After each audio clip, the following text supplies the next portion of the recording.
And we're looking at this opinion discussion, which asks, in your opinion, how was Rome able to defeat Carthage during the Punic Wars and become masters of the Mediterranean? This is why it's so important, because of the change in history. Carthage could have been the masters, but Rome ends up being the masters because they'll defeat Carthage in 3 wars called Punic Wars, because Punic was a Latin term for Phoenician, which Carthage basically was. They're Phoenicians.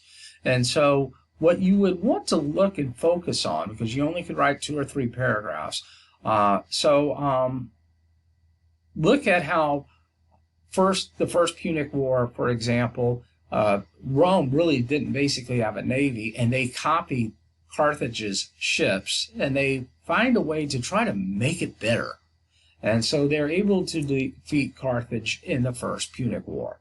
Second Punic War is really more important, really, than the first, simply because Hannibal comes in, invades Rome, and starts to wreak havoc on it. But more importantly is that the Romans then go to Carthage, and they're going to defeat the Carthaginians at the Battle of Zama. And also, Hannibal will end up taking his own life. Now, this would make Carthage subservient to the Roman Empire. And then Rome would use some kind of an excuse that would start the Third Punic War. Mostly this has to do with Cato, who is, saying, Carthago delande est. I mean, Carthage must be destroyed. I mean, it's just a typical politician. He gets them all riled up. And they go, oh, there they go. They did it. They violated the treaty. And then they're going to send another Roman commander down there, and they're going to annihilate the Carthaginians, and they're just going to destroy Carthage. Professor McEwen here, and what we're going to look at today in your opinion question is, how was Rome able to defeat Carthage during the Punic Wars and become masters of the Mediterranean? And one of the things I think you would have to look at is what Rome did have and possess was patience, and it would always pay off.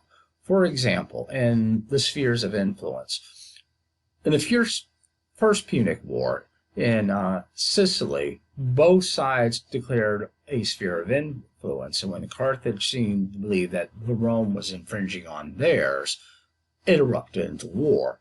Now, the problem what the Romans had is they had a formidable army, but they had no navy.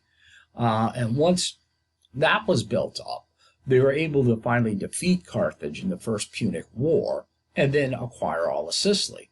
Rome then looked at it as taking advantage and then took Sardinia and as well as Corsica as other Mediterranean islands. And so they're expanding their influence, and the Carthaginians had to pay an indemnity. That means, you lost a war, you gotta pony up some money. So in losing that territory, Carthage then moves further west, and they will conquer and they will take Spain.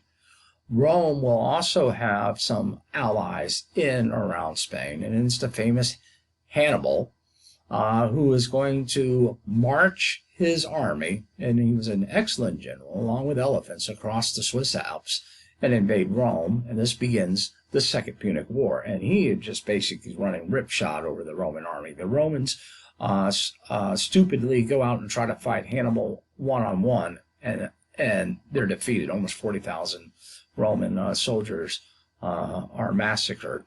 But what Hannibal is lacking is that he has no siege equipment. So the Roman walls around the city of Rome are very formidable, and so they don't have what they need. And what Hannibal's hoping for is that the Romans stupidly will come out there and try to face him one-on-one. But once again, by building up patience and building up their forces, then it's Scipio Africanus who is going to actually invade Carthage, and at the Battle of Zama beat the Carthaginians, and Hannibal will have to flee. They're also trying to capture him, and by doing so, Rome now becomes a part of Macedon, and later on they're going to be able to conquer that because they will ally themselves with the Carthaginians. And so the Carthaginians lose all of Spain, They're basically under the heel of the Romans. And Rome says, look, you can't go to war without our permission with anybody. And so technically they violate the treaty by attacking one of Rome's allies.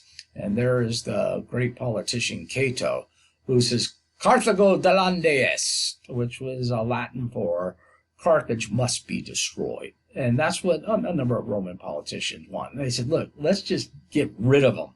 And that way we won't ever have to worry about them.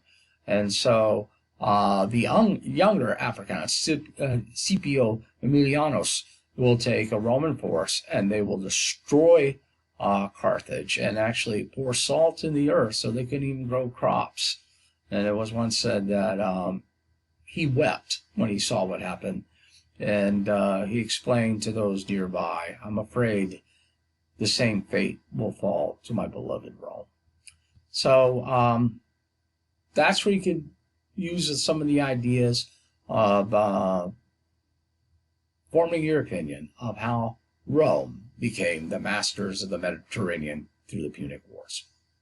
And as always, you can submit your paper to the assignment before 4 p.m. and I will check it, critique it, and hopefully help you get a better grade. So I look forward to reading your discussions this week.